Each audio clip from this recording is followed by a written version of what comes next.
सभी स्टाफ के सदस्यों को मेरी शुभकामनाएं हैं कि ये लोगों की आवाज़ उठाए और लोगों की समस्याओं पर लाए ताकि लोगों के लिए ये अच्छा सिद्ध हो।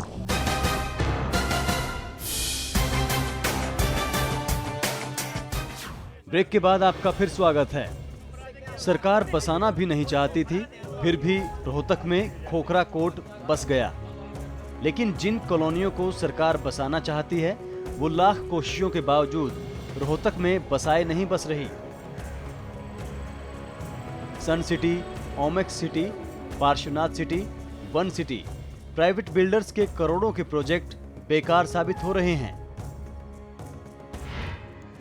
रोहतक के अंदर जितना भी विकास कार्य का झूठा ढिंडोरा पीट रखा है वो सन सिटी के रोड के ऊपर ही आपको नजर आएगा। उसमें आपको जिम खाना क्लब नजर आएगा, मॉडल स्कूल नजर आएगा, ITI नजर आएगी और भी फैशन एंड टेक्नोलॉजी का कोई डिपार्टमेंट खोला वो भी नजर आएगा। और बड़ी ताज्जुब की बात है ये कि पूरा शहर इधर बसता है और जितनी भी बिल्डिंगें बनी उसके उनका सबका फ्रंट सन सिटी की तरफ कर रखा है। सन सिटी तो है ही नहीं, वहाँ तो खेत हैं। क्यों कर रखा है कि किसी भी तरह से उसका विकास हो जाए। अच्छी सड़कें, अच्छी इमारतें, अच्छे स्कूल, बिजली, पानी, सीवरेज जैसी तमाम सुविधाएं इस गेट के अंदर दी जाएंगी, बशर्ते कि इन्हें भोगने के लिए यहां कोई आए तो सही। दरअसल रोहतक से गुजरने वाले लोगों को खोखरा कोर्ट दिखाई नहीं देता। खोखरा कोर्ट की तंग गलियां, वहां का कीचड़ दिखाई नहीं देता। रोहतक से गुजरने वालों को दिखते हैं ओमेक्स सिटी, पार्श्वनाथ सिटी, सन सिटी, वन सिटी और इस तरीके की दूसरे प्राइवेट बिल्डरों की कॉलोनियां, उन कॉलोनियों के बड़े बड़े गेट। लेकिन उन गेट के अंदर क्या है वो हम आपको दिखाते हैं। ये सन सिटी है, यहाँ पर बहुत बड़ी और बहुत ही आला दर्जे की विश्व स्तर की कॉलोनी विकसित होनी है, लेकिन अब तक 6-7 सालों में विकसित क्या हुआ है वो आप देख सकते हैं। लगातार मैदान ही मैदान आपको दिखेगा, घास उगाई है, कोई यहाँ रहने वाला नहीं आ रहा है, कोई मकान बनाने को तैयार नहीं है, क्योंकि जो देरी निजी कंपनियों ने, जो निजी बिल्डरों ने की है, सरकार ने जो सुविधाएं देने में देरी की है वो इतनी ज़्यादा है कि लोग इंतज़ार कर करके थक चुके हैं। एक तरफ जहां इन आला दर्जे की विश्व स्तर की सुविधाओं वाली प्राइवेट कंपनियों में सुविधाओं के नाम पर आम लोगों का करोड़ों रुपया लगा हुआ है और प्राइवेट कंपनियां और सरकारों ने मिलकर भी यहां पर सैकड़ों करोड़ रुपए लगाए हैं, उसी जगह ये जो प्राइवेट कॉलोनियां हैं ये बिल्कुल वीरान पड़ी हैं। वहीं दूसरी तरफ अवैध और पूरी तरीके से वो जगह जहां सरकार की तरफ से कोई भी सुविधा नहीं दी गई है वो खोखरा कोर्ट आबाद है। Sun City, Omaxe City, Parshvanath City, न जाने क्या क्या वीरान पड़ी ये आधुनिक सिटी रोहतक आने जाने वाले देख ही लेते हैं। हम तो खोखरा कोर्ट देखने आए हैं।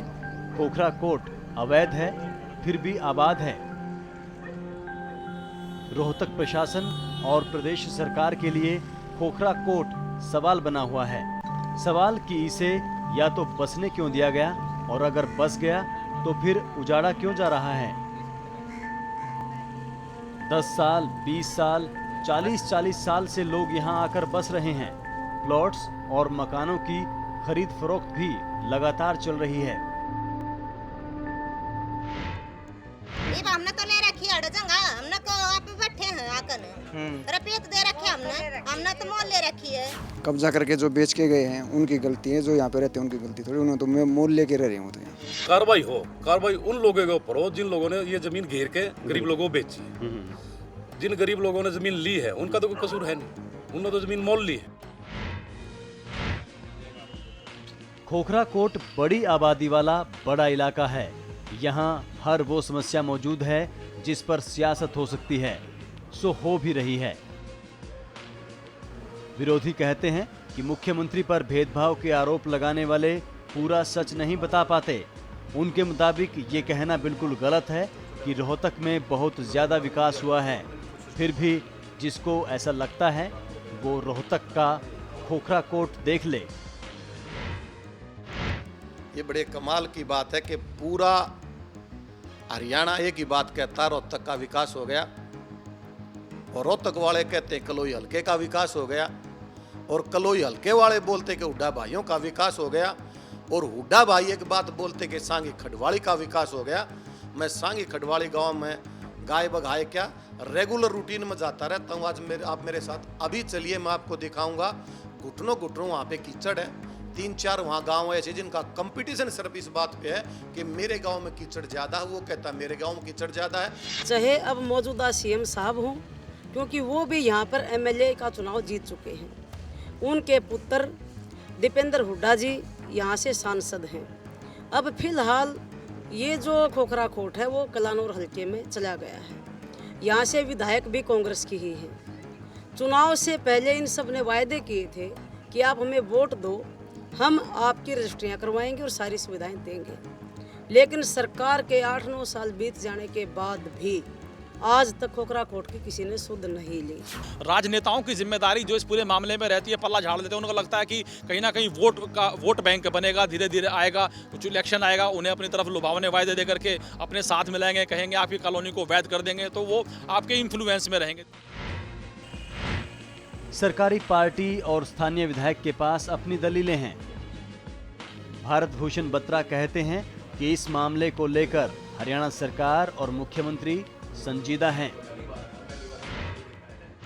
सीएम साहब काफ़ी इस मामले में संवेदनशील हैं और उस एरिया को करने के लिए और उसकी प्रॉब्लम्स को हल करने के लिए आर्कियोलॉजी सर्वे ऑफ इंडिया और जो पुरातत्व विभाग का मंत्रालय है उससे मुख्यमंत्री सारी मैटर्स को पर्सनली टेकअप कर चुके हैं। इवन पीएमओ लेवल तक भी मुख्यमंत्री जी ने किया है। मुख्यमंत्री अपना है, लेकिन खोखरा कोट को कभी कोई राहत नहीं दी। राहत दी तो कोर्ट ने। ये राहत भी परमानेंट नहीं है, मामला अब भी विचाराधीन है। यहाँ के लोग इकट्ठे होकर हाई कोर्ट में गए, हाई कोर्ट में रिट डाली, वहाँ पर सरकार से जवाब तलबी हुई और सरकार को कहा गया कि जो लोग जहाँ बसे हुए हैं उनको नहीं उजाड़ा जाए, यथास्थिति बनाए रखी जाए। अपने एक आदेश में कोर्ट ने कहा है कि पुराने मकान ढहाए ना जाएं और नए बनने ना दिए जाएं। लेकिन ना लोग मानने को तैयार हैं, ना अधिकारी मनवाने को लेकर गंभीर हैं। यही तो होता है जाने कितनी बार लोगों द्वारा और महकमों द्वारा कितने नियमों को तोड़ा जाता है, तब जाकर एक खोखरा कोट खड़ा होता है। सरकारी जमीन है, किसी की नहीं होती, जो देखता है वही कब्जा कर लेता है। और जब कोई लैक्सिटी हो एडमिनिस्ट्रेशन में तो कोई भी कुछ कर लेता है। आर्कियोलॉजिकल सर्वे ने इसे प्रोटेक्ट तो किया है, ऐतिहासिक महत्व को देखते हुए चौकीदार भी नियुक्त किए हैं, लेकिन बस लोग कब्जा कर रहे हैं और मकान बना लिए, बस्तियां बसा ली। तो मेरा तो सवाल ये है कि जो स्थानीय प्रशासन है, चाहे टाउन एंड कंट्री प्लानिंग है, चाहे तहसील का दफ्तर है, और गजब की बात उसमें देखिए कि सारी सिविक कम्युनिटीज़ हैं उसमें। पीडब्ल्यूडी ने रोड बना दिया, बिजली डिपार्टमेंट ने उसमें कनेक्शंस दे दिए, और कमाल ये हुआ कि राशन कार्ड बन गए और वोटर आइडेंटिटी कार्ड भी बन गए। तो इस चीज़ के लिए जिम्मेदार कौन है? जिन लोगों की जिम्मेदारी होती है कि ऐसे अवैध कॉलोनियां न बस पाएं, वो लोग तमाम जो इससे जुड़े हुए जो लोग होते हैं वो आंखें मूंदकर बैठ जाते हैं ऐसे दौर में जब अवैध कॉलोनियां विकसित हो रही होती हैं। उनका भी कहीं ना कहीं उद्देश्य यही होता है कि 4 लोग बैठें, उन्हें खदेड़ने के नाम पर वसूली की जाए। हर शहर में कई खोखरा कोट बसते हैं, कुछ एक पर कार्रवाई भी होती है, लेकिन इन्हें बसाने वालों पर कभी कोई कार्रवाई नहीं होती। इनमें बिजली का कनेक्शन देने वालों, इनके बाशिंदों का वोटर कार्ड, आधार कार्ड और दूसरे पहचान पत्र बनाने वालों को कोई हाथ नहीं लगाता। शायद इसीलिए ऐसी अवैध बस्तियां बसने का सिलसिला कभी नहीं रुकता। ये जो आज मैस हो रहा है चारों तरफ, उसका सबसे बड़ा कारण क्या है कि जो है उसको करते जाइए, अपनी जेबें भरते जाइए। अकाउंटेबिलिटी नाम की कोई चीज़ नहीं है, एक्शन कोई होता नहीं।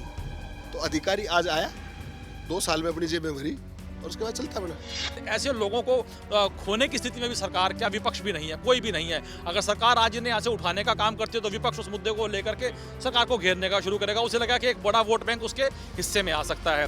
तो ऐसे में सरकार कहीं ना कहीं ये चाहेगी कि यदि इन लोगों को यहाँ से उठाने की बात आती है तो कम से कम एक पुनर्वास की व्यवस्था ऐसे लोगों के लिए जरूर कर पाए। अब के सावन में ये शरारत मेरे साथ हुई, मेरा घर छोड़ के पूरे शहर पे बरसात हुई। खोखरा कोर्ट के साथ कुछ ऐसा ही हुआ है। पूरा रोहतक विकास की बरसात से भीग रहा है और खोखरा कोर्ट विकास की एक एक बूंद को तरस रहा है। मुख्यमंत्री भूपेंद्र सिंह हुड्डा रोहतक से ही हैं, उनके बेटे दीपेंद्र सिंह हुड्डा भी रोहतक से ही सांसद हैं। खोखरा कोर्ट की समस्या को दूर करना इन दोनों की ही जिम्मेदारी है। ऐसे में सवाल खड़ा ये होता है कि क्या खोखरा कोर्ट की समस्या इतनी बड़ी है कि उसे हल करना इन कद्दावर नेताओं के भी बूते में नहीं है, या फिर ये नेता इस समस्या को इतना छोटा मानते हैं कि इस ओर ध्यान ही नहीं देना चाहते। एवन तहलका अपील करता है, सुनिए मुख्यमंत्री जी, ये हजारों लोगों के आशियाने का सवाल है। आज के कार्यक्रम में इतना ही। अगले हफ्ते फिर मिलेंगे किसी और समस्या के साथ। तब तक के लिए इजाजत दीजिए। नमस्कार। सभी स्टाफ के सदस्यों को मेरी शुभकामनाएं हैं कि ये लोगों की आवाज़ उठाए और लोगों की समस्याओं पर लाए ताकि लोगों के लिए ये अच्छा सिद्ध हो।